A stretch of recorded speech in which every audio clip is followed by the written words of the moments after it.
மாந்தி அப்படிங்கிற ஒரு விஷயம் ஜாதக கட்டத்தில் எந்த அளவுக்கு வந்து இன்ஃப்ளூயன்ஸ் பண்ணுது. ஸோ ஏதாச்சும் ஒரு ப்ராப்ளம் நடக்குது அப்படின்னா அதுக்கு மாந்தி தான் காரணமா? மாந்தீஸ்வரர் யாரு அப்படின்னா சனி பகவானோட புள்ள, அவர் தான் மாந்தீஸ்வரர். அது எப்படி உருவாச்சு அப்படின்னும் போது சூரியன் கிரகம், நில கிரகம்ன்றோம் எல்லாம் வானத்தில் பார்க்குறோம். மாந்தியை பார்த்துருக்கோமா? பிளானட்டாக இருக்குது. மாந்தியை பார்க்க முடியும், பிளானட்டாக இருக்குது. இப்போ இவருக்கு வந்து கோவில்கள் வந்து ரொம்ப கம்மி. ஏன்னா இவரை வழிபடுறது வந்து ரொம்ப பவர், எக்ஸ்ட்ரீம் பவர். எந்த அளவுக்கு எக்ஸ்ட்ரீம் பவர்னா, நான் ஒரு ஜாதகம் பார்த்தேன், அது வந்து செம்ம சூப்பர் ஜாதகம், வேர்ல்டு டாப்பஸ்ட் ஆளாக வர ஜாதகம். அப்படி தான் வந்து இப்படி இருக்காரு. ஆனால் வந்தாருன்னா கஷ்டப்படுவார். என்னன்னா லக்னத்தில் மாந்தி. எந்த ஒன்றுமே கெட்டதில்லை, எந்த ஒன்றுமே நல்லதில்லை. குளிகை நேரம் வந்து நிறைய பேர் வந்து நெகட்டிவாக சொல்லுவாங்க, ஆனால் அதுதான் பாசிட்டிவே.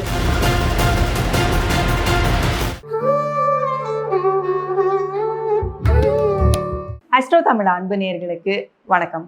நம்ம சேனல்ல தொடர்ந்து பார்த்தீங்கன்னா ஜோதிடம், ஆன்மீகம், வாஸ்து, நியூமராலஜி அப்படின்னு பல இன்ட்ரெஸ்டிங்கான விஷயங்கள் வந்து பார்த்துட்டு இருக்கோம். அந்த வகையில இன்னைக்கு ஜோதிட ரீதியான விஷயங்கள் பேசுறதுக்காக நம்ம கூட ஆஸ்ட்ராலஜர் டிவைன் தினேஷ் அவர்கள் இணைந்திருக்கிறாங்க.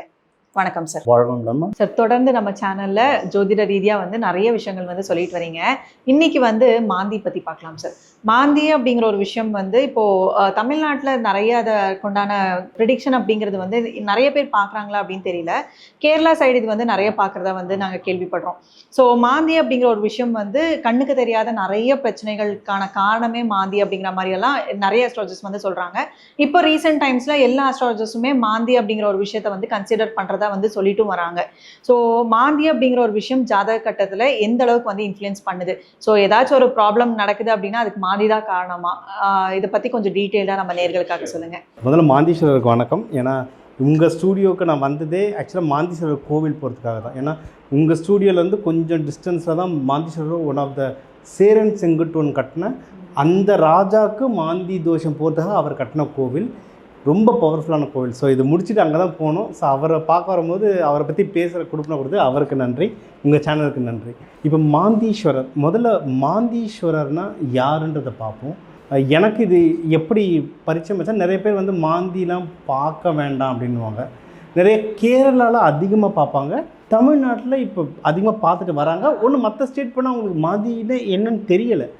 எனக்கு வந்து படிக்கும்போது எதுக்கு வேண்டான்னாங்க. அப்புறம் ஒரு சில பேர் இது பார்க்கும்போது ஜாதகம் ரொம்ப நல்லாயிருக்கும், ஆனால் ஏதோ ஒரு டிஸ்டர்பன்ஸ் வந்துகிட்டே இருக்கும். அது என்னென்ன பேட்டர்ன் பார்க்கும்போது மாந்தி பகவான் எந்த வீட்டில் இருக்கோ அதில் ஒரு டிஸ்டர்பன்ஸ் வந்துகிட்டே இருந்தது. சரி, ஓகே, அப்படி இருக்கும்போது நம்ம ஒரு ரிசர்ச் பண்ணலாம் அப்படின்னு சொல்லிட்டு நான் மாந்தி பகவானுடைய பழைய கோவில்கள் தேடி போனேன். எனக்கு எப்போவுமே எப்படின்னா, நான் ஒரு கோவில் ஃபிக்ஸ் பண்ணிட்டு போவேன், ஆனால் அங்கே போகும்போது எனக்கு வேறு ஒன்று டைவர்ட் ஆகி வேறு ஒரு இடத்துல போயிடுவேன். போகிற இடத்துல தான் ஆதியோடைய அந்த ஆதி அந்தம்னவங்களும் அதோடைய அந்த ரியல் சோர்ஸே இருக்கும். அப்படி தான் நான் மாந்தீஸ்வரருக்கு வந்து நான் ஃபஸ்ட்டு ஒரு மெயின் கோவிலில் திருவேலங்காடு அந்த கோவிலுக்கு போனேன். இப்போ அந்த திருவேலங்காடு தான் மெயினாக மாந்தீஸ்வரருக்கு எல்லாருக்கும் தெரியும். ஆனால் அங்கே போகும்போது நான் காலையில் 3:30 மணிக்கு போனேன். ஆட்டோவில் தூங்கிட்டேன் மறந்து. அவங்க போது 3/4 மணி நேரம் ஆட்டோ போகுது. என்னடா அப்புறம் எழுந்து என்னங்க வேறு டைரக்ஷன் காட்டுள்ள அப்படின்னா, நீங்கள் மாந்தீஸ்வரர் சொன்னீங்களா சார்ன்னு? இல்லைங்க, திருவேலங்காடு இந்த பக்கம் நீங்கள் ஆப்போசிட் டைரக்ஷனில் போகிறீங்களேன்னா, இல்லை சார் இங்கே ஒரு மாந்தீஸ்வரர் கோவில் இருக்குனாரு.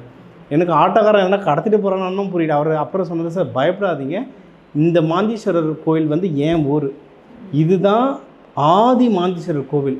உங்களுக்கு கூட்டும் போகணும்னு தோணுது, முதல்ல உங்களை தான் வெளியே இருந்து ஒருத்தரை கூப்பிட்டு போகிறோம் வாங்கன்னு கூப்பிட்டு போனார். 5:30 மணிக்கு போனோம் அந்த கோவிலுக்கு. போய் பார்த்தா அந்த கோவிலை இருக்கிற பூஜாரி வந்து 18வது தலைமுறை. ஸோ 18வது தலைமுறையாக கொண்டு அப்படின்னா நான் 1000 வருஷம் தாண்டிடுச்சு. ஒரே குடும்பம் 1000 வருஷத்துக்கு மேலே அங்கே பூஜை பண்ணாங்க. அப்போ அந்த கோவில் எவ்வளோ பெருசு. பாண்டியர்கள் கட்டின கோவில், மீன் சின்னம்லாம் இருக்குது அந்த கோவில். இப்போ நான் சொல்ல போகிற அந்த வரலாறு, நிறைய மாந்தீஸ்வரரை பற்றி நிறைய கதைகள் இருக்குது, நிறைய வரலாறு இருக்குது, நிறைய பேர் பேசியிருக்காங்க. இப்போ நான் சொன்னது வந்து புத்தகமில் கொஞ்சம் படித்தது இருக்கட்டும், இருந்தாலும் எனக்கு ஒரு 80 வயசு பெரியவர், அவர் இன்றைக்கி இல்லை. ஆக்சுவலாக அவங்க குடும்பத்தில் எல்லாருமே 100 தாண்டன்ற பிறகு தான் இறப்பாங்க. ஓகே. இவர் வந்து இப்போ எனக்கு சொன்னவர் வந்து 18வது தலைமுறை, அவங்க அப்பா 17. அவர் எனக்கு இந்த கதை சொன்னால் அந்த கதையை தான் இன்றைக்கி நம்ம நேயர்கள் எல்லாருக்கும் சொல்ல போகிறோம். ஸோ மாந்தீஸ்வரர் யார் அப்படின்னா, சனி பகவானை விட புள்ள, அவர் தான் மாந்தீஸ்வரர். சரி, ஓகே. அது எப்படி உருவாச்சு அப்படின்னும் போது நம்ம வந்து இது ஆன்மீகமாகவும் போக போகிறோம், சயின்ஸாகவும் போக போகிறோம். அதாவது நம்ம வந்து சூரியன் கிரகம், நில கிரகம்ன்றோம், எல்லாம் வானத்தில் பார்க்குறோம், ஸ்கூலில் மேப்பில் பார்த்துருக்கோம். மாந்தியை பார்த்துருக்கோமா பிளானட்டாக? இருக்குது. மாந்தியை பார்க்க முடியும், பிளானட்டாக இருக்குது. அப்படியே வீடியோ ஃபுல்லாக பார்த்தாலும் நான் கடைசியில் அந்த சயின்ஸ் சொல்கிறேன். ஸோ ஃபஸ்ட்டு ஹிஸ்ட்ரியில் என்ன அப்படின்னா, ராவணன். நம்ம ராவணன்னா கடவுள்னு சொல்லலாம். இப்போ கடவுள் தான் கிரகங்களில் உருவாக்குனார். ராவணனால தான் இந்த கிரகமும் உருவாச்சு. அப்போ ராவணனும் ஒரு இதில் கடவுள் தான், தமிழ் மன்னன். நம்ம ஒரு தமிழனால தான் இந்த கிரகமும் உருவாச்சு. பகவான் இது நடக்கணும்னு இருக்கு, அவர் மூலியமாகவும் இது நடந்தது. ஸோ என்ன ஆகுதுன்னா, மண்டோதரி ப்ரெக்னெண்ட்டாக இருக்காங்க, இந்திரஜித் வரப்போகிறாரு. ராவணனுக்கு 10 தலை. 10 தலைன்றது 10 தலையோட உக்காண்டிருக்கிறதுல அது ஒவ்வொன்றும் ஒவ்வொரு அறிவு. ராவணன் மாதிரி மியூசிஷியன் யாருமே சொல்ல முடியாது. அந்த காம்போதி ராகம் அந்த வீணையில் வாசித்தார்னா அவர் தான் ஹையஸ்ட் ஒரு மியூசிஷியன். இன்னொன்று சித்த மருத்துவத்தில் ராவண சித்த மருத்துவம்னே ஒன்று இருக்குது. அது இன்றைக்கும் ஸ்ரீலங்காவில் ப்ராக்டிஸ் பண்ணுறாங்க, கேரளாலையும் ப்ராக்டிஸ் பண்ணிகிட்ருக்காங்க சித்த மருத்துவத்தில். அதே மாதிரி அஸ்ட்ராலஜிலையும் ரொம்ப தலை சிறந்தவன் ராவணன். அந்த மாதிரி 10 விஷயத்தில் அவன் தலை சிறந்தவன். அதான் அந்த 10 அறிவு 10 தலை. அப்போ அஸ்ட்ராலஜியில் அவன் அவ்வளோ டாப்னா அவர். அப்போ அவர் புல்லை பிறக்கும் போது அவருக்கு தெரியாத எந்த நேரத்தில் புள்ளையை பிறக்க வைக்கணும்னு. ஸோ அவர் என்ன பண்ணுவார்னா, எல்லா கிரகங்களையும் ஒரே நேர்கோட்டில் 11ஆம் வீட்டில் இருக்கிற மாதிரி கொண்டு வருவார். அப்படி வந்து என் குழந்தை அந்த நேரத்தில் பிறந்தா என் குழந்தை சிரஞ்சீவி, அவன் தான் டாப், அதை பண்ணணுன்ட்டு அவர் எல்லா கிரகத்தையும் எடுத்துகிட்டு வராரு. அப்போது என்ன மாதிரி பிரளயம்லாம் நடந்திருக்குன்னு யோசிச்சு பார்த்துக்குவாங்க. அப்போ வரும்போது நம்ம ஒவ்வொரு கிரகத்துக்கு ஒவ்வொரு காரத்துவம் இருக்குது. இப்போ நம்ம இதுலேயே நமக்கு அடுத்தடுத்து இன்டர்வியூஸாக கிரகங்களுடைய காரத்துவம் பார்க்கலாம். சுக்கிரன் எதுக்கு இருக்கார், சூரிய பகவான் என்ன தராருன்ட்டு. ஜஸ்டிஸ் நீதி தரவர் யாருன்னா சனி பகவான். அதனால தான் இப்போ சனி பயிற்சி வந்தால் எல்லாரும் பயப்பட தேவையில்லை, தப்பு பண்ணுறவன் தான் பயப்படும். ஏன்னா இது வரைக்கும் நீ என்னென்ன தப்பு பண்ணி அதுக்கு எல்லாத்துக்கும் அடி போய்விடும். சரிங்களா? ஸோ நீ வந்து ராவணன்கிட்ட சொல்கிற, நீ வந்து என்னை இப்படி நிறுத்தினேன்னா உன் மகன் சிரஞ்சீவி ஆகிடுவான், அது யாருமே ஆகக்கூடாது, உன் மகன் இல்லை, யாருமே அந்த மாதிரி ஆகக்கூடாது, யாருக்குமே அது கிடையாதுன்னு சொல்லிட்டு நான் இதுலேருந்து விலகிறேன் அப்படின்னு சொல்லிட்டு ஒரு கால் எடுத்து வெளியே வைப்பார். அப்போது நீ அப்படி பண்ணக்கூடாதுன்னு சொல்லிட்டு காலில் வெட்டுவார். அந்த வெட்டின சதை பறந்து போய் 8ஆம் வீட்டில் விடும். 8ஆம் வீடுன்றது தான் ஆயுஸ், அதில் அந்த சதை விடும்.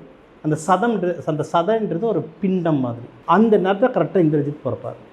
சரிங்களா? இப்போ என்னென்னா, அதனால தான் சனி பகவான் நொன்றாரு. அது ஒரு விஷயம்.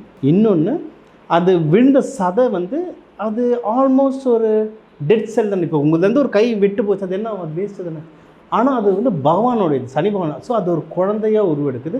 அந்த குழந்தை வந்து மிருகமும் இல்லாமல் மனுஷனும் இல்லாமல் நடுவில் வரும். அதுதான் மாந்தி. ஸோ மாந்தியோட உருவம் பார்த்தீங்கன்னாவே ஒரு மாட்டோட தலை மாதிரியும் ஒரு மனுஷனோட உடம்பு மாதிரியும் இருக்கும். பிறக்குது. அது 8ஆம் பாவத்தில் விழுதுனால அவர் எந்த வீட்டில் இருக்காரோ அதுக்கான பிரச்சனையை கிளப்பிடுவார்.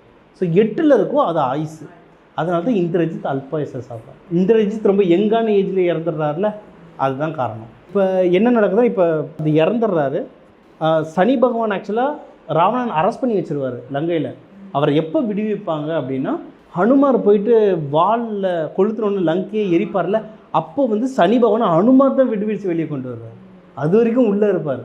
சரிங்களா? அதனால தான் ஹனுமாரை வேண்டவங்க எல்லாருக்கும் சனி பகவான் ஆசாதம் பண்ணார். 2-3 கதை இருக்குது. ஒன்று சனி பகவானோட ஆணவத்தை அடக்கினார் ஹனுமான், இன்னொன்று வந்து சனி பகவானுக்கு ஹெல்ப்பும் பண்ணார் ஹனுமான். அப்போ வந்து ராவணன் வந்து சாபம் கொடுத்துருவார். அதாவது உன்னால தானே நீ கால் எடுக்க தானே என் பிள்ளைக்கு இந்த ஆச்சு, என் பிள்ளை வந்து அல்பாயுஸில் இறக்கிறதுக்கு சனி பகவான் காரணம், மாந்தீஸ்வரன் காரணம். ஸோ அவங்க தோஷம் வந்துடும். என்னென்னா பிரம்மஹத்தி தோஷம். ஏன்னா அவர் பிராமணர் இருந்தால் பிரம்மஹத்தி தோஷம் வருது.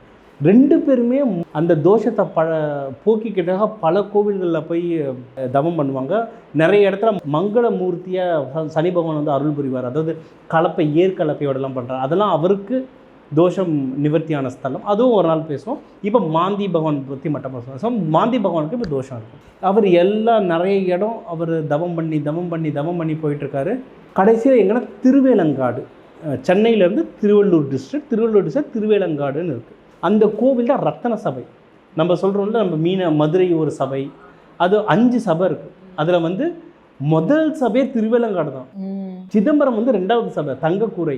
ரத்தன கூரைன்றது திருவேலங்காடில் தான் காளி இவங்க அந்த ரத்த பீச்சு சண்டை அதெல்லாம் நடந்தாங்க தான். அந்த முதல் வீடு அங்கே போயிட்டு மாந்தீஸ்வரர் தவம் பண்ண சொல்கிறாங்க. மாந்தீஸ்வரர் அங்கே தவம் பண்ணி அவருக்கு விமோச்சனம் கிடைக்குது, தோஷம் விலகுது. அந்த இடத்துல ஒரு லிங்கம் இருக்குது, மாந்தீஸ்வரர் லிங்கம். மாந்தி பகவான் வழிபட்டதுனால அது மாந்தீஸ்வரர் லிங்கம். ஸோ இப்போ தோஷத்துக்கெல்லாம் ஜென்ரலாக அங்கே போவாங்க. தினமுமே தோஷ பரிகாரம் நடக்குதுன்னு நம்புகிறேன். பட் சாட்டர்டே ரொம்ப விசேஷம். அது ஒரு தடவை கோவிலுக்கு ஃபோன் பண்ணி கேட்டுக்கோங்க. அறநிலைத்துறை அதை நல்லா பார்த்துக்குறாங்க, நல்லா ஃபோன் பண்ணி கேட்டுக்கலாம். சனிக்கிழமை பண்ணுவாங்க. நான் ஃபஸ்ட்டு அந்த கோயிலுக்கு தான் கிளம்புனேன். போயிட்டு நம்ம என்னன்றதை பார்ப்போன்ட்டு. ஆனால் தவறே அந்த இன்னொரு, ஆனால் தவறு இல்லை, என்னை ஆண்டவன் அப்படி தான் கூப்பிட்டு போவோம். அந்த தாத்தா சொன்னார், சரி நீ எதுக்கு இந்த கோயிலுக்கு வந்தேன்னு தெரியுமா அப்படின்னாரு. இல்லை தெரியலங்க ஐயா. சரி மாந்தீஸ்வரர் அங்கே விமோச்சனம் ஆகிடுச்சு, அதுக்கப்புறம் என்ன ஆச்சு அப்படின்னாரு. தெரியல. அப்போ வந்து அந்த கோவிலேருந்து ஒரு 10-15 கிலோமீட்டர் உள்ளே வரும் இந்த கோவில். அது ஒரு காடு மாதிரி வரும். நிறைய பேருக்கு இந்த கோவிலே தெரியாது, ரொம்ப ரொம்ப கம்மியான பேருக்கு தான் தெரியும். அங்கே போகும்போது அவர் சொன்னது, அதுக்கப்புறம் மாந்தீஸ்வரர் இங்கே வந்ததாகவும் இங்கே வந்து தவ கோலத்தில் வர்றார். இப்போ வந்து அது காடு, முன்னாடியே அது ஊர். அங்கே அந்த ராஜா கனவுல என்ன சொல்லியிருக்காரு, இந்த இடத்துக்கு நான் வந்திருக்கேன், இங்கே வந்து நான் இது வந்து மாந்தீஸ்வரர்னு சொல்கிறாங்க, இல்லை சிவன் மாந்தீஸ்வரர் ரூபத்தில் வந்தாருன்னு சொல்கிறாங்க. இங்கே நான் தவம் இருக்க போகிறேன், எனக்கு வந்து டிஸ்டர்பன்ஸ் இருக்கக்கூடாது, இந்த ஊரை அப்படியே காலி பண்ணி போக சொல்லி இந்த இடத்துல நான் இருக்க போகிறேன். என்ன ஆயிருக்கு, 1000-2000 வருஷத்துக்கு முன்னாடி ஊரே அங்கேருந்து காலி பண்ணி இன்னொரு சைடு போயிருக்காங்க. இது காடாமல் ஆயிடுச்சு. ஆக்சுவலாக இதுதான் ஃபஸ்ட்டு ஊர். அந்த கோவிலில் ராஜா கனவுல வந்ததுன்னா அது ஊரே போய் ஊர் ஒரு சைடு இருக்கும். அந்த ஊர்லேருந்து தள்ளி லைட்டாக இடுகாடு பக்கத்தில் இந்த கோவில் வரும். ஸோ அந்த கோவில் அது எப்படின்னா, அந்த கோவில் ஃபஸ்ட்டு பார்த்துட்டேன், அந்த தாத்தாவை பார்த்துட்டு அதுக்கப்புறம் திருப்பி அந்த கோவிலுக்கு போக சொல்லுது. அடுத்த தடவை போகும்போது நாங்கள் அபிஷேகம் பண்ணுறோம். நியூ இயர் அபிஷேகம் பண்ணும்போது மந்திரம் சொல்ல அந்த உருவம் லிங்கத்தில் தெரிஞ்சுது எங்களுக்கு. நான் வீடியோ எடுத்துட்டேன். எனக்கு அது பார்க்கும்போது ஒரு மாதிரி ஆகிடுச்சு. நான் எடுக்கலாமான்னு தெரியல, ஃபோன் இருக்குது எடுக்கலாமான்னு தெரியல. நான் திரும்பினேன் அந்த தாத்தா கிட்ட, அவர் நான் பார்த்தேன், அவர் கும்பிடு அப்படின்னு, அவர் புரிஞ்ச கும்பிடுப்பா அப்படின்னாரு. நான் ஃபோன் எடுத்து வீடியோ எடுக்கலாமான்னு அவர் அப்படியே பார்த்து அப்படின்ட்டாரு. எடுத்துட்டோம். என்கிட்ட அந்த வீடியோ இருக்குது. விநாயகர் மந்திரம் சொல்லும்போது விநாயகர் தெரிவார், மாந்தி மந்திரம் சொல்லும்போது மாந்தி பகவான் வருவார், சிவன் மந்திரம் சொல்லும்போது சிவன் சிரிக்கிற மாதிரி வரும். அபிஷேகம் பண்ணுவோம், அதில் அப்படியே தெரியும். அந்த வீடியோ எடுத்துருக்கோம். அப்போ இது எதுக்கு சொல்கிறேன் அப்படின்னா, அந்த சாமி அவ்வளோ பவர், பயங்கரமான பவர். ஸோ இதுதான் அவருடைய ஹிஸ்ட்ரி. இப்போ இவருக்கு வந்து கோவில்கள்ன்றது ரொம்ப கம்மி. ஏன்னா இவரை வழிபடுறது வந்து ரொம்ப பவர், எக்ஸ்ட்ரீம் பவர். எந்த அளவுக்கு எக்ஸ்ட்ரீம் பவர்னால், இப்போ லைட்டாக சயின்ஸ் உள்ளே கொண்டு வரும். சூரிய பகவானுக்கு இங்கிலீஷில் பேர் என்ன, சன். சனி பகவானுக்கு சாட்டன். மாந்திக்கு இங்கிலீஷில் பேர் என்ன, என்னன்னா இப்போ கப்பல், உலகத்திலே பெரிய கப்பல் இது. கப்பல்னா உங்களுக்கு என்ன ஞாபகம் வரும்?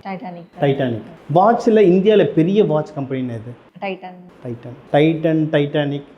அப்புறம் க்ரீக்கில் வந்து போர் வீரர்கள் எப்படி சொல்லுவாங்க, இருக்கிறதுல ஹார்டஸ்ட் போர் வீரர் தான் யாரை சொல்லுவாங்க, கிளாஷ் ஆஃப் டைட்டன்ஸ்னு சொல்லுவாங்க. அந்த டைட்டன் தான் மாந்தி. ஸோ மாந்தி பகவான், நம்ம நிறைய பேர் சொல்லுவோம்ல, நம்ம ஹிந்துயிசமில் 1000 கடவுள் இருக்குது, 1000 தெய்வம் இருக்குது, புதுசாக கொண்டு வரும். நம்ம சாமியை உலகம் முழுக்க கும்பிட்றாங்க. கிரேக்கத்தில் கும்பிட்றாங்க மாந்தீஸ்வரர், அதுதான் டைட்டன். அதாவது extreme high, extreme low Titan. Titanic கப்பல் தான் அந்த காலத்துலேயும் பெரிய கப்பல். அதில் நடந்த சம்பவமும் பெருசு. இருக்கிற வாட்ச் கம்பெனிலே டைட்டன் தான் பெரிய கம்பெனி. இன்றைக்கி வாட்ச் கம்பெனியில் ஒரு ஐபிஓ, இன்றைக்கி நம்ம வந்து பல பேர் சொல்லலாம் பிராண்ட்ஸ், ஆனால் இந்த கம்பெனி ஐபிஓ, ஒரு தனி வாட்ச் கம்பெனி ஐபிஓவாக இருக்குன்னா அந்த பேருக்கு அவ்வளவு. க்ரீக்கில் கிளாஷ் ஆஃப் டைட்டன்ஸுன்றது பெருசு. அந்த மாதிரி அந்த டைட்டன்றது வந்து மாந்தீஸ்வரர். அந்த கிரகம் எங்கே இருக்கோன்னா, அவர் இல்லை அப்பா பக்கத்தில் தானே இருப்பார். அந்த சனி பகவானை சுற்றி ஒரு ரிங்கு மாதிரி இருக்கும். அந்த ரிங்கில் இன்னொரு கோல் பெருசாக தெரியும், அதுதான் மாந்தி. ஸோ இது எல்லாமே சயின்ஸ், இது எல்லாமே இருக்குது. சரிங்களா? ஸோ நம்ம ஹிஸ்ட்ரி பார்த்துட்டோம், நம்ம சயின்ஸ் பார்த்துட்டோம், அடுத்து அஸ்ட்ராலஜி பார்ப்போம். இது வந்து எப்படி இருக்கும். இப்போ இந்த மாந்தீஸ்வரர் வந்து மனிதனும் இல்லை, மிருகமும் இல்லை, நடுவில். இந்த மாந்தீஸ்வரர் வந்து உருவான கதையை இந்த மாதிரி இந்திரஜித்தோடைய சாவுக்காக தான் மெயினாக வந்தாருன்னே சொல்லலாம். சரிங்களா? இவரை வந்து அதிகமாக மாந்திரிகத்தில் யூஸ் பண்ணுவாங்க. கேரளாலையும் அதிகமாக மாந்தி தான் மாந்திரிகம். இவரை பிடிச்சிட்டா மாந்திரிகம் பயங்கரமாக வேலை செய்யும். இது ஒன்று. மாந்திரிகத்தில் இல்லாதவங்களுக்கு இது வந்து ப்ராப்பரான வீடு. இப்போ லக்னம் 8ஆம் வீட்டில் இருக்கவங்களுக்கு வந்து அமானுஷம் வந்து ஆட்டோமேட்டிக்காக வரும். அதாவது அமானுஷம்னா நெகட்டிவாகவும் சொல்லலாம். ஸோ தேவையில்லாத அந்த ஆவிகள்னு சொல்ல ஏதோ ஒரு கனெக்ஷன்ஸ் வரும். அப்படி இல்லைன்னா பாசிட்டிவாக சொல்லணும்னா ஜோசியம் நல்லா வரும். ஓகே. ஜோசியம் நல்லா வரும். குறி சொல்லுவாங்கல்ல, ஆமாம், தானாக வரும். சில பேர் வந்து நம்ம எங்கள் பெரியம்மா ஒருத்தங்க இருக்காங்க, அவங்க பேசினாலே நடந்துடும். திடீர்னு சாமி கும்பிடும்போது திடீர்னு சாமி வரும். அதாவது நடிக்கிறவங்கள அவங்கள அறியாமையே வரல, அதெல்லாம் மாந்தி இருந்தால் அந்த அமானுஷம் தானாக வரும். இது வந்து நல்ல ஜாதகத்தில் இருக்கவங்களுக்கு. ஸோ மாந்தின்றது அமானுஷம்.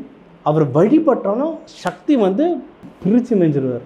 எப்பவுமே மனிதனும் மிருகமும் உடல் ஒன்றா இருக்கிற தெய்வங்களை வழிபட்ட பவர் ஜாஸ்தி. ஆஞ்சநேயர், லக்ஷ்மி நரசிம்மர், கருடாழ்வார், மாந்தீஸ்வரர், இவங்கெல்லாம் கும்பிட்டீங்கன்னா அந்த பவர் வந்து ஸ்பீடாக. ஆஞ்சநேயரை கும்பிட்டீங்கன்னா அந்த ஹனுமன் சாலிசா இல்லை ஸ்ரீராமஜெயம் சொன்னிட்டு ஏதோ ஒன்று வண்டி ஓட்டும் போது ஏதோ ஒரு பிரச்சனை வருது, ஆஞ்சநேயான்னா டக்கு டக்கு டக்குன்னு நடக்கும். எப்பவுமே அந்த மனிதன் மிருகம் சேர்ந்தது வந்து அதுக்கு அந்த அவ்வளோ பவர் இருக்குது. அதில் மாந்தி பகவான் வந்து எக்ஸ்ட்ரீம் பவர். ஸோ இதில் இன்னொன்று என்னென்னா குளிகைன்னு சொல்லுவாங்க. ஏன்னா சனி பகவானுக்கு 2 பிள்ளை, ஒன்று வந்து மாந்திசம், ஒன்று குளிகை. ரெண்டுமே ஆல்மோஸ்ட் ஒன்று தான்.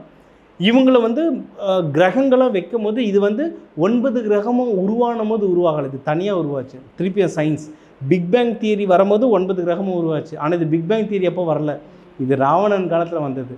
ஸோ இவங்களுக்கும் இவருக்கும் இடம் தரணும். ஆனால் 9ல் இடம் தரல, உபகிரகமாக இருன்னு சொல்லிட்டாங்க. உபகிரகம்னு அசால்ட்டாக நினச்சிருது இல்லை, இவர் பண்ணுற வேலை எல்லாத்த விட. அதாவது இவர் சூரியனோட சேர்ந்தா சூரியனே ஒரு மாதிரி டீஆக்டிவேட் பண்ணுவார். இவர் அவ்வளோ ஸ்ட்ரென்த்து இவர், சரிங்களா? ஸோ ரொம்ப பவர்ஃபுல். இவர் கூட இருக்க குளிகை இவங்களை வந்து நேரமாக்கிட்டாங்க. அதுதான் குளிகை நேரம். குளிகை நேரம் வந்து நிறைய பேர் வந்து நெகட்டிவாக சொல்லுவாங்க குளிகை நேரம், ஆனால் அதுதான் பாசிட்டிவே. நம்ம கிளாஸ் தன ஆகர்ஷன் கிளாஸ் எடுக்கிறோம்ல, நான் அஃபர்மேஷனே குளிகையில் தான் எழுதுங்கன்னுவேன். நான் இன்னொன்று சொல்கிறேன், எந்த ஒன்றுமே கெட்டதில்லை, எந்த ஒன்றுமே நல்லதில்லை. சூரியன் நம்ம நல்லதுன்றோம், ஆனால் சூரியன் ஹை ஆச்சுன்னா கெட்டது. அதேமாரி மாந்தீஸ்வரர் கெட்டதுன்றோம், ஆனால் மாந்தீஸ்வரர் கொடுக்குற மாதிரி இல்லை. இன்னொன்று, இது ஈரோடு கொங்கு பெல்ட்டில் இருக்கவங்களுக்கு ஒரு பழக்கம் இருக்குது, இந்த லாட்ரி சீட்டு பழக்கம். ராவு காலத்தில் லாட்ரி சீட்டு வாங்கினா அதை அடிக்கும் சீக்கிரம். அப்போ ராவு காலம் கெட்டதா? நம்ம எப்படி பயன்படுத்துகிறோன்றதுல இருக்குது. ஸோ குளிகையில் நீங்கள் நல்லது பண்ணிங்கன்னா சூப்பராக வேலை செய்யும், கெட்டது பண்ணிங்கனாலும் சூப்பராக, கெட்டது ஒன்றும் பயங்கரமாக வேலை செய்யும். ஸோ மாந்தி பகவான் இவ்வளவு நல்லது. ஸோ நிறைய பேருக்கு எந்தெந்த வீட்டில் இருக்கோ அந்தந்த தோஷம் வரும். எல்லாருமே மாந்தி பகவானை வழிபடுறது நல்லது.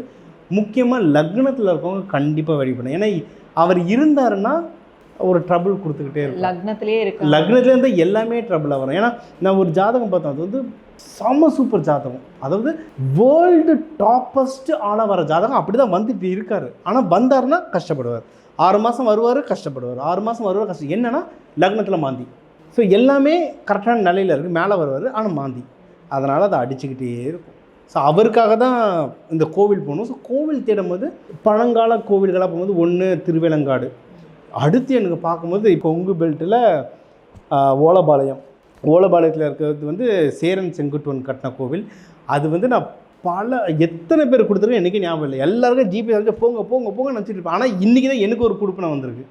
ஸோ இப்போ நான் ஏன்னா அந்த கோவில் ஓரம் போவேன், ஆனால் போக முடியாமல் தவிச்சேன். இப்போ தான் போக போகிறேன், போயிட்டு வரணும். அந்த மாதிரி மாந்தி பகவானுக்குன்ற கோவில் ரொம்ப சொற்பமாக இருக்குது. தேடுங்க, தேடிட்டு போயிட்டு வாங்க. எல்லாருமே போய் வழிபடலாம். லக்னத்தில் மாந்தி இருந்தால் கண்டிப்பாக வழிபடலாம், எல்லாமே வழிபடலாம். இப்போ நம்மளுக்கு வந்து நிறைய இப்போ யூஎஸில் லே ஆஃப் நிறைய நடந்துட்டுருக்கு. எனக்கு யூஎஸ் கிளைண்ட்ஸில் நிறைய பேர் ஃபோன் பண்ணுவாங்க. அவங்க போகும்போது மாந்தி இதே தான் தொழில் ஸ்தானத்தில் மாந்தி இருக்கும், பிரித்து மேஜர் அவங்களுக்கு. இப்போ அவங்கள வந்து நான் ஓலபாளையம் வாங்க, திருவள்ளூர் போங்கன்னா கஷ்டம். இப்போ அவங்களுக்கு பரிகாரம் வந்து நம்ம எப்பவுமே அதை சொல்லணும், ஒரு சயின்டிஃபிக்காகவும் கொடுப்போம், ப்ராக்டிக்கலாகவும் கொடுப்போம். மாந்தி பகவான்றது பிரேதம். ஸோ பிரேதத்துக்கு ஒரு நல்லது செஞ்சிங்கன்னா அந்த தோஷம் கழியும். இது ஒன்றும் பவர். நம்ம நிறைய பேர் சொல்லுவோம், நானே இந்த தப்பு பண்ணியிருக்கேன், இப்போ பண்ணுறதில்ல. நம்ம போகும்போது ஆஃபீஸ் போகும்போது எதனா சடலம் வந்தால் அச்சோ அபசவனம் ஆகிடுச்சுன்றோம், அது தோஷமாக மாறும். அதுதான் மாந்தி. என்ன பண்ணணும்னா செப்பலை கட்டிட்டு ஒரு நிமிஷம் கையெடுத்து கும்பிட்டு, ஏன்னா நம்மளுக்கு தெரியாது, அது ரொம்ப நல்ல ஆத்மாவாக கூட இருக்கும். எடுத்துகிட்டு நீங்கள் கையெடுத்து கும்பிட்டிங்கனாவே இது சரியாகும். அது நம்ம சொல்லுவாங்க, விரோதியாக இருந்தால் கூட சாவு வீட்டுக்கு போகணுன்னுவாங்க. அது பின்னாடி இருக்கிற இன்னொரு சுத்தமாக மாந்தி. நீங்கள் வந்து ஒரு பிரேதம் இருக்குன்னா அது மனுஷன் இல்லை, நாய் குருவி எதுவாக இருந்தாலும். அதுவும் எனக்கு டெஸ்டிங்கே மனுஷனை விட மிருகங்களில் தான் வரும். நான் காசியில் வந்து கால பைரவரை கும்பிட போகிறேன். கரெக்டாக கால பைரவர் வாசலில் ஒரு குட்டி நாய் இறந்த நிலையில் ஒரு மாதிரி உயிருக்கு போராடிட்டு இருந்தது. ஆனால் அது ஃபுல்லாக ரேபிஸ், அதை தொட முடியல. நல்லா இருந்தால் எடுத்து போடலாம். ரேபிஸ் நம்மளை சோதிக்கும், உன் மனநல என்னென்னு. எதுவுமே புரியலன்னு வச்சுக்கோங்க, கை எடுத்து கும்பிட்டுருங்க, எனக்கு தெரியல மன்னிச்சு, அவ்வளோதான். ஏன்னா சடலம் நீங்கள் ரோட்டில் பார்க்குறீங்கன்னா கை எடுத்து கும்பிடுங்க, அது அவங்க ஆசீர்வாதம் பண்ணுவாங்க. அதுவும் ஒரு மாந்தி பரிகாரம். இந்தமாதிரி வெளியூரில் இருக்காங்க, வர முடியல, நம்மளுக்கு நார்த் இந்தியன்ஸ் அவங்க என்ன ஒன்றும் இல்லை, உங்கள் பக்கத்தில் எங்கே இடுகாடு இருக்கோ அந்த இடுகாட்டில் வேலை செய்கிறவங்களுக்கு எதுனா தரலாம், தானம் மாதிரி தரலாம், படிப்புக்கோ சாப்பாட்டுக்கோ. சார் அவன் எடுத்துகிட்டு போய் அதை பண்ணுவாங்க இதை பண்ணுவாங்க தண்ணி அடிப்பாங்க, அதுவும் பிரச்சனை கிடையாது. யாருக்கு தெரியும், அவர் வீட்டை போய் 2 குழந்தைய படிக்க வைக்கிறதுக்கு யூஸ் பண்ணார். உனக்கு நீ கொடுக்கணும், அதை கொடுத்துட்டு வாங்க, நல்லது. கருப்பு துணிகளை தானம் பண்ணலாம்.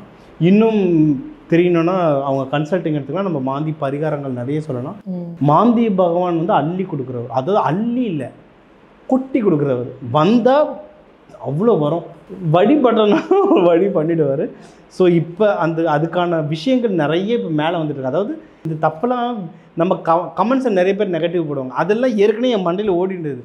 அதில் இருந்து ஆண்டவன் எனக்கு கொடுத்த தண்டனை என்னன்னா, நீ இவ்வளோ பேசினல, இனிமேல் என்னை பற்றி தான் நீ எல்லாமே பேசணுன்ற மாதிரி ஆக்கியிருக்காரு. ஏன்னா நம்ம நிறைய சொல்லுவோம், ஒரு நேரத்தில் ஒரு சாமியை ட்ரெண்ட் ஆக்குறாங்க. ஒரு ட்ரெண்டும் கிடையாது. நம்ம நாடு இருக்குல்ல, இந்த நாட்டுக்குன்னு ஒரு திசை இருக்குது. இப்போ நமக்கு ஒரு திசை இருக்குது, குரு திசை, செவ்வாய் திசை. அது மாதிரி நாட்டுக்கும் திசை இருக்குது. ஒரு திசை வரும்போது அந்தந்த சாமி மேலே வரும். இன்றைக்கி காந்தாரா படம் ரிலீஸ் ஆகுதுன்னா சும்மா இல்லை, இந்தியாவுக்குன்னு ஒரு திசை ஸ்டார்ட் ஆகுது. அதுக்காக ஒரு சாமியாக மேலே வரும். ஸோ இது வந்து ட்ரெண்ட் இல்லை. நமக்கு எப்படி தசை நடக்குதோ, நமக்கு எப்படி சனி பயிற்சி நடக்குதோ, அதே மாதிரி இந்த பூமிக்கும் நடக்கும், அந்தந்த நாட்டுக்கும் நடக்கும், அந்தந்த ஊருக்கும் நடக்கும். இதை வந்து உலகவியல் ஜோதிடத்துலேயே நிறைய இருக்குது. மெடிக்கல் அஸ்ட்ராலஜி, இது இப்போ நான் சொல்கிறது வந்து உலகவியல். இது வந்து நாட்டுக்கு நடக்குது. ஸோ மாந்தீஸ்வரர் மேலே வருது. ஏன்னா இப்போ இந்த திருவேலங்காடு பக்கத்தில் இருக்க மாந்தீஸ்வரர் அவர் சொன்னார், ஏன் நான் போகும்போது அந்த கோயிலில் 2 பேர் தான் இருக்காங்க, யாருமே இல்லை, பாம்புல வரும் கோயில் இல்லை. ஏங்க ஐயா இவ்வளோ சக்தி இருக்கிற சாமி ஏன் வெளியே தெரியலன்னா, இந்த தெய்வம் தனிமையாக இருக்கணும்னு சொல்லுது. கூட்டம் அதிகமாக வந்தால் அந்த கோயில் ஏதாவது ஆகிடும். ஏதோ ஆகிட்டு ஜனம் வர நினச்சி பாருங்க, பாம்பு உள்ளே போதுன்னா யார் வருவா? ஸோ அந்த மாதிரி ஆகிட்டு அந்த சாமி வந்து தவ கோலத்திலேயே இருக்குது. அதனால் அதான் சொல்லுது, நீ வரலை, அவர் கூப்பிட்ருக்காரு, அதனால் நீ உள்ளே வந்திருக்க அப்படின்வாங்க. ஸோ ரொம்ப பவர்ஃபுல்லான சாமி. மாந்தீஸ்வரரை வழிபடுங்க, அந்தந்த கோவில்களுக்கு போய் வழிபடுங்க. எல்லாருக்குமே நல்லது நடக்க மாந்தீஸ்வரர் அருள் புரியட்டும். ரொம்ப சிறப்பாக சொன்னீங்க. மாந்தி அப்படிங்கிற ஒரு விஷயம் வந்து எவ்வளோ இம்பார்ட்டண்ட் அப்படிங்கிறது வந்து இந்த எபிசோடில் வந்து ஃபுல் டீட்டெயிலாக வந்து சொல்லியிருக்கீங்க. ஸோ அவங்க ஜாதகத்தில் வந்து மாந்தினால ஏதாவது பிரச்சனை இருக்குது அப்படின்னா அவங்களுக்கு உண்டான கன்சல்டேஷன் எடுத்துகிட்டு அந்த வழிபாடு பண்ணாங்கன்னா எல்லாமே சரியாயிடும். ஸோ எல்லாருமே யூஸ் பண்ணிப்பாங்க அப்படின்னு சொல்லி நம்புகிறோம் சார். இதே மாதிரி அடுத்தடுத்த பதிவுகளில் ஜோதிட ரீதியாக நிறைய விஷயங்கள் வந்து பேசலாம் சார். நன்றி, வணக்கம். நன்றி.